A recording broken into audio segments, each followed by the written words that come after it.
It has been a booming year for technology stories in 2014. We take a look at some of the highlights that has hit South Africa. First up, it was the launch of the Apple iPhone 6, and as expected, record high sales were achieved, even though there were shipment delays.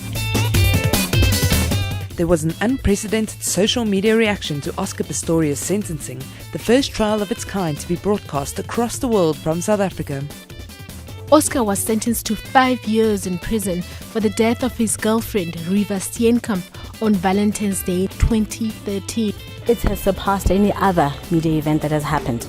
It has put us on the map with regards to the social media coverage. It's gone beyond the traditional modes of coverage that we're used to. Approximately 3.5 million tweets have been sent about the Oscar Pistorius shooting since Valentine's Day last year to September 2014, making it the single biggest social media story in South Africa, according to data-driven insight.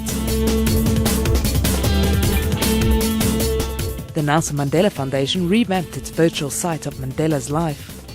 We need to take Madiba's legacy to a larger audience.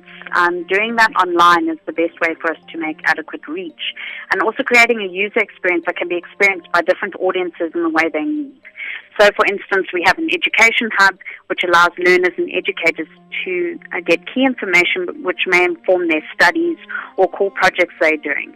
And then we have the wider public audience who are informed by the quotes of the day, the thought for the day, or key advocacy platforms. And then we have your researchers and archivists who are looking for some more in-depth detail that comes out of our databases, like the speech database, the image base, etc. So essentially, having to be a digital platform to everyone meant we had to create a really interactive, very visually strong experience and allow people to easily navigate Madiba's legacy according to their needs. Really bringing Madiba the man in terms of the visual sense forward, and really using his image to drive key thought and navigation on the site. The interactive timeline is one of our key features. So it starts obviously with his birth in 1918 and the ability for the user to be able to go to a specific date or go through the timeline of his life and experience rich media content as we have available currently, which are resources we also house in the archives at the Centre of Memory of the Foundation. So people can access those, use them, and look at them as they pertain to a particular year, day, or date.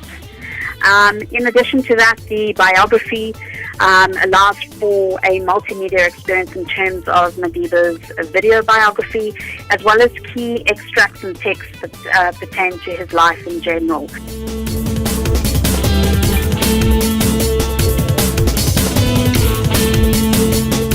South Africa innovates the world's fastest X-ray machine. Popular American television show Grey's Anatomy even developed an entire episode around the Lodox exemplar Dr. Scanner. Lodox is a full-body digital X-ray scanner, and it's the only one of its kind in the world. Essentially what it can do is take an X-ray from head to toe in 13 seconds, which is incredibly fast, and it does that at a very low dose, which is much safer to the patients and to the people administering the X-ray. And at the same time, it gives you very good image quality, because there's no point doing something quickly if the quality is not good. Right now it's in 10 countries, and we have 46 installations globally. Big concentration in South Africa and the United States. And an irate customer went to extreme lengths to get back at SABC, paying for a defaced banner on a busy Joburg street.